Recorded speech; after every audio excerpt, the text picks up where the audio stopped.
All right, so how do you create a super profitable recipe blog business? How do you get started with that? And how do you kick things off? I'm going to share with you some thoughts here in this episode and give you a little bit of a step-by-step guide. All right, so we're not going to talk about posting things consistently because you probably already know that. We're going to think a little deeper here. Let's go beyond the scope of those things and get things started. Now, before we do, keep in mind there's a lot of great freebies at our website, backstageincome.com. Blogs, courses, a lot of great stuff on many other topics. So how do we go in and create a blog-based business? And it's a business, right? If you're thinking, hey, I'm going to start a hobby, eventually you're probably going to say, hey, well, wouldn't it be cool if I made a few extra bucks? So anyways, most people think of it that way. They start it kind of like a hobby. Great. It's all nice. You enjoy it. You enjoy recipes, cooking, whatever. And then later on, you convert it more into a business. Now, if you just want to write on your own, in your own journal, notebook, no problem. That's your own thing. But if you're doing it a blog, you're trying to share it with the world, you want to get traffic and so on.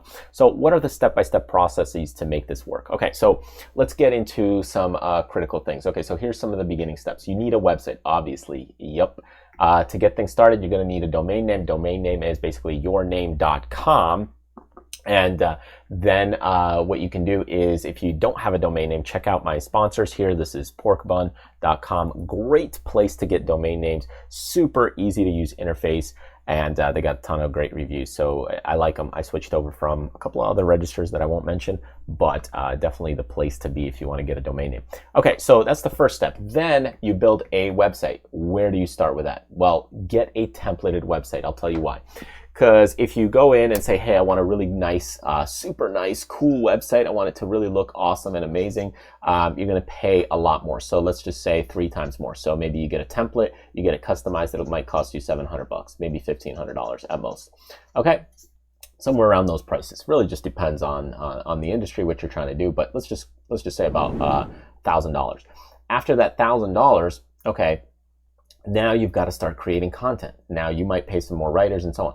But if you don't do a template and you do something custom now might cost you $3,000 and plus. So it really just will vary. I've seen sites and I've done and I've sold web development businesses actually in the past. Some websites, $20,000. Some websites even more. So it just depends on the depth. But if you're just getting started, man, you just need something up and running. So, you know, get a template. Template, done. Later on, you can customize it. Okay. The second step you need to do is attract people, because why are people going to come to you? And so you got to attract them. So you got your website. Okay, so that's step 1. Step 2 is you got to get them to come in and view your content. Okay, so bring them in. So this could be from different sources, from things like Facebook, from Pinterest, from Twitter, whatever your method is. I will give you a big tip on this is if you're trying to attract people from things like Facebook or Twitter, those have a short shelf life in terms of post, right? You post a tweet, it's kind of gone within a day. Most people aren't reading it anymore. If you post on Facebook, it might be up for a couple of days, and then eventually it's buried in the post unless somebody does a search. If you do things like on YouTube, it's a search engine. Pinterest is like a search engine. Create your own content. It's a search engine, and people can actually see your content time and time again as they do the search. So definitely focus on things that have a long shelf life. Okay, and that is you need to create content that's what? To attract people, it's got to be attractive. It's got to be awesome, amazing, great, fantastic. That's a no-brainer. But what type of content? So this is where the big aha moment comes into play. Should it be your content? Your new recipes, and you've got the latest, greatest mushroom Alfredo pasta? No. You got the newest, best, greatest pizza? No.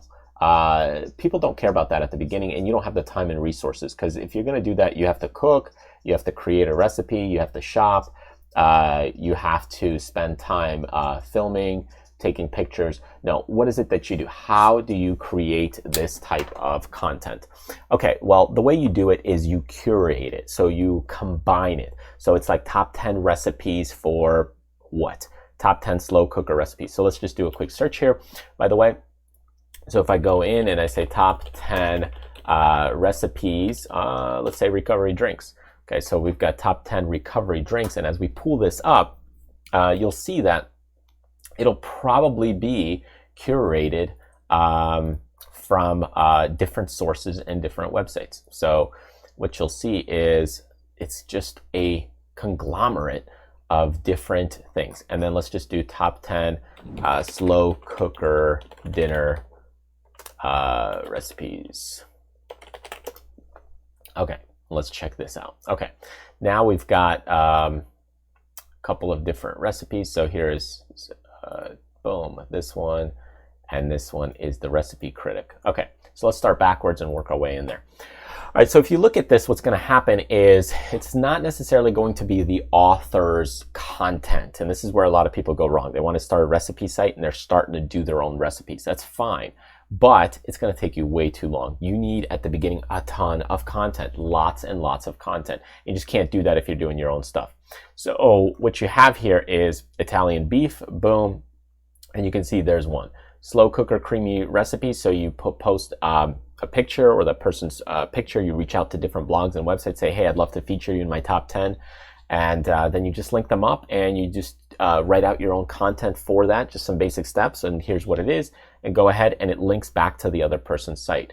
Here is another one. So boom, make this recipe. Let's see if it goes to another site or if it's her own site. Okay, so maybe this one's her own site. Eventually, that's what you'll want to do. But at the beginning, what you'll do is you'll have other people's recipes in here. So, okay, here's, let's say another one, 32 low carb, slow cooker recipes. So again, here is one, taste of home. Here's another one, pork tacos with mango salad. Here's another one.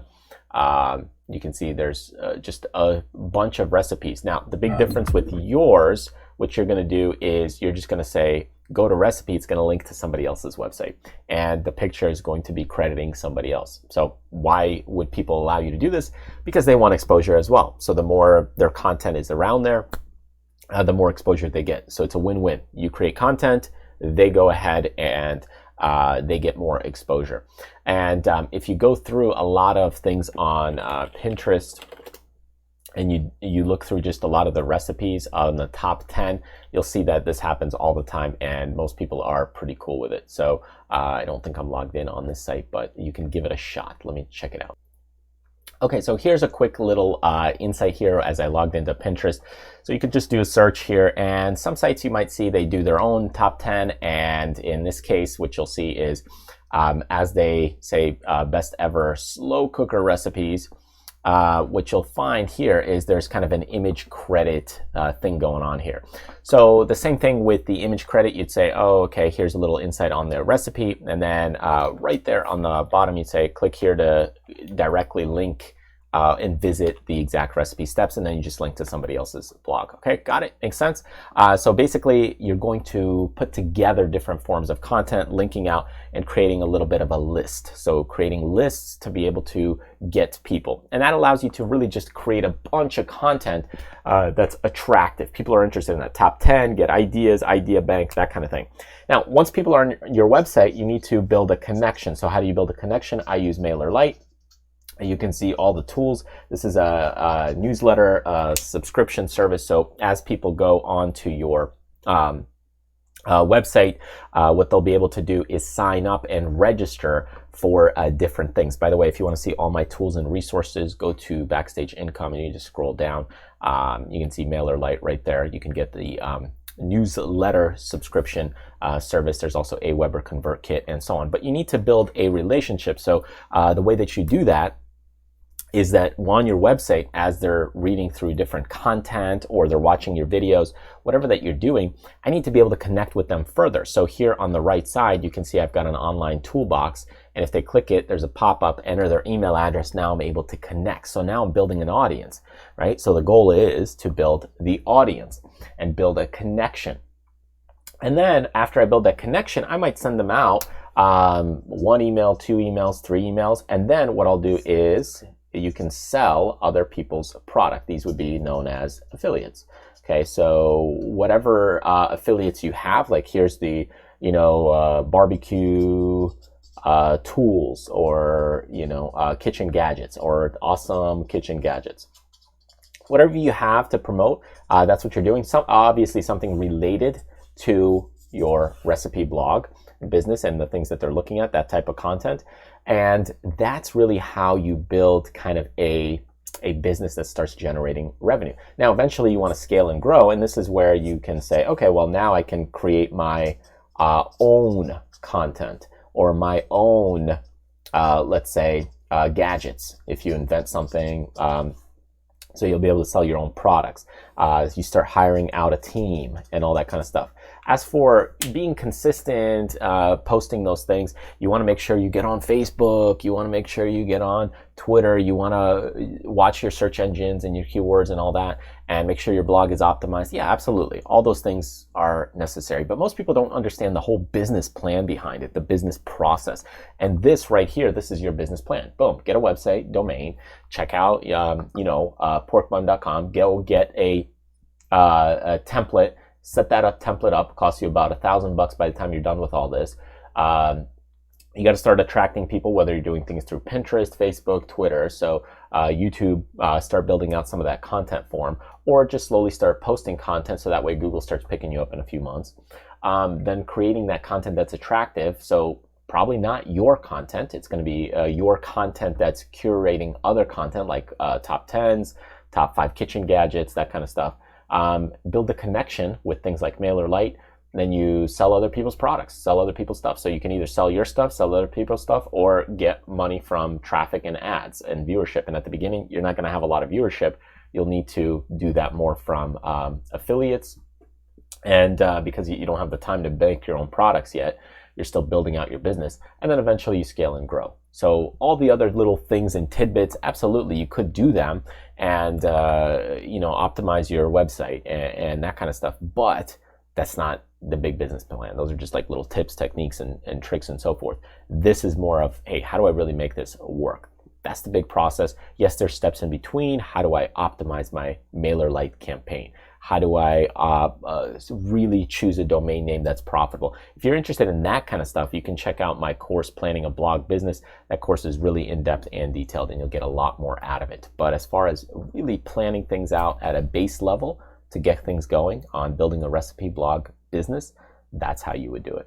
So anyways, I hope this gives you some starting points to getting your stuff off the ground. Thank you so much for joining me. Feel free to grab some of the freebies that I have on my website. Just go to backstageincome.com or click the link here and you can download them for free. Thanks again for joining me, and I will see you in the next episode.